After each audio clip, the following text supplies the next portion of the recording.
Hi, this video is going to be on finding the area, worksheet 1 from week 2 of our third week work packet. So first let's just start by numbering our problems. So we'll go 1, 2, 3, 4, 5, and 6. Okay. The first thing we need to know is that finding the area means finding how much space something takes up. And we have a formula for that. A equals length times width. Always write your formula first. Then your second step is to plug in your numbers. Okay, so my area is length times width. It really doesn't matter if you call this length and this width or vice versa. So A equals, I have 3/8 times 3/6. Okay, now this actually takes you back to multiplying fractions. So if you're a little rusty on multiplying fractions, go back and watch one of the previous videos on YouTube, Mrs. Wilcox's mini lessons on multiplying fractions. But when you multiply fractions, you just simply go straight across. Okay, so what we're going to say is A equals 3 times 3 is 9, 8 times 6 is 48. Okay, so now what you have to do is you have to be able to look at this and say, oh, I need to simplify. Okay. What is the greatest common factor I can get to simplify 9/48? We could divide by 3. I think that's going to work. So 9 divided by 3 is 3. And 48 divided by 3 is 16. Okay, and then it can't be reduced anymore. So we are saying that this shape, the inside of this shape, is 3/16. Okay, if we go on to number 2, and we have, we always write your formula first. A equals, I'm going to write it down here actually. A equals 3/5 times 1/4. Length times width. Once we multiply those two together, we're going to see how much space something takes up on the inside. A lot of times you're going to see questions like this. You know, Farmer Brown has a garden, and the garden is 3/5 by 1/4. How much soil is Farmer Brown going to need for his garden? And that's when you would use area. How much space does this take up, and how much soil will he need? Okay, so A equals, you just, oh, I have to write my formula, sorry. A equals length times width. Plug in your numbers. A equals 3/5 times 1/4. A equals, just multiply straight across. 3 times 1 is 3. 5 times 4 is 20. And there's nothing we need to simplify. Okay, let's move on to number 3. Always start with your formula. A equals length times width. Next step, plug in your numbers. A equals, what is my length? What is my width? So 2/3 of a foot times 1/8 of a foot. Your third row, solve. So go straight across. 2 times 1 is 2. 3 times 8 is 18. Oh, I'm so sorry. 24. Now, we're not done yet, because if you get to this point, great. That means you know how to use the formula and you know how to multiply fractions. Bringing it to that next level, especially in 6th grade, we'll be figuring out, looking at 2/24 and knowing that I have to simplify. Okay, what is my greatest common factor that a 2 and a 24 share? And it's pretty easy when you have a 2 as a numerator. Divide by 2. So A equals 1/12 of a foot. That's how much space this takes up. Okay. Question 4. A equals length times width. Always start with your formula. Next step, plug in your numbers. 4/9 times 1/3. Okay. Third step, multiply straight across. 4 times 1 is 4. 9 times 3 is 27.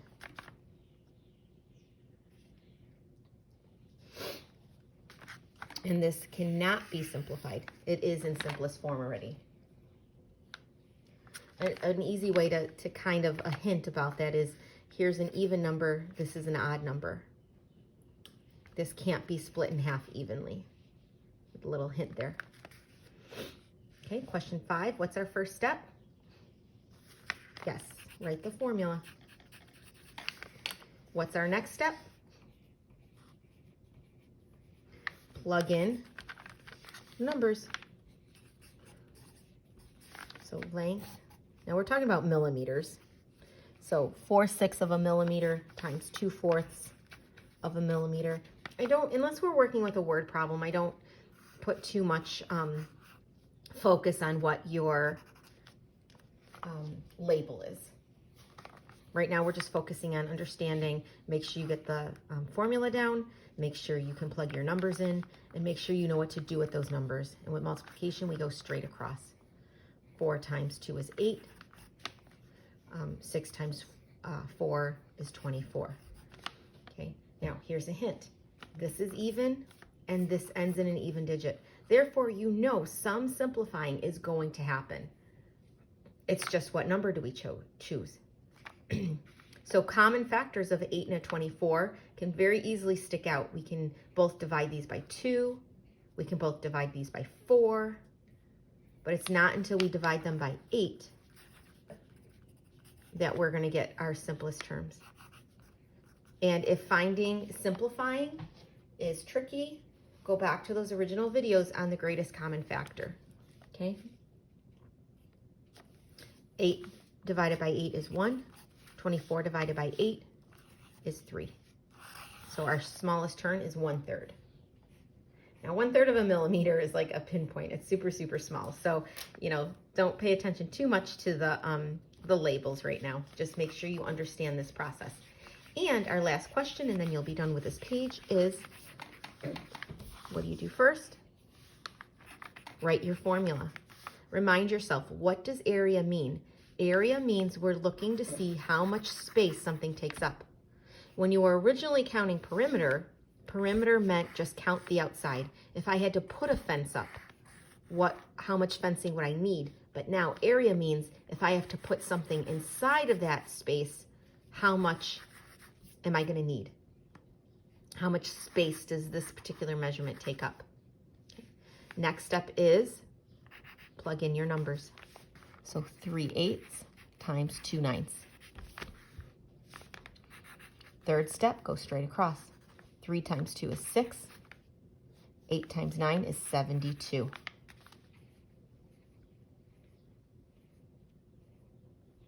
Okay. And there you go. Oh, here's a hint though. This is even and this is even. So what is going to be our greatest common factor we can have for that? Let's see, let's factor these out. So we have a 6, let's factor this out. We're going to find the greatest common factor. Always start with 1 in itself. So 1 times 6.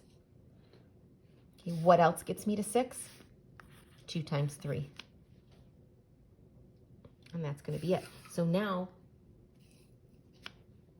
we have to look at 72. Right, so let's factor that out. Always 1 in itself. Okay. This is even, so that means 2 is going to be a factor. 2 times 36 gets us to 72. Okay. Now I'm not sure about 3. So let's do a side problem and figure if 3 is going to go in evenly. So 3 goes into 7. How many times? 2. 3 times 2 is 6. Subtract. So now my new dividend is 12. 3 goes into 12 how many times? 4. And then I get a 0. So now we know 3 times 24.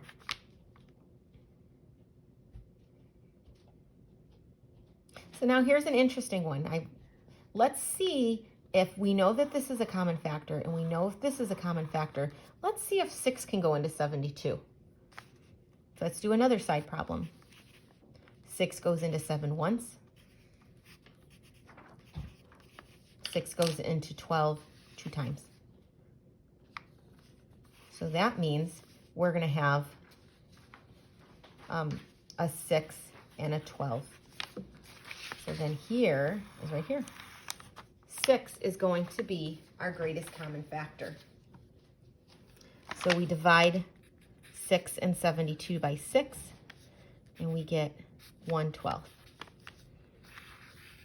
And that will be our final answer. So problem 6 was the hardest, but it wasn't because of following the formula. It was because of the simplifying.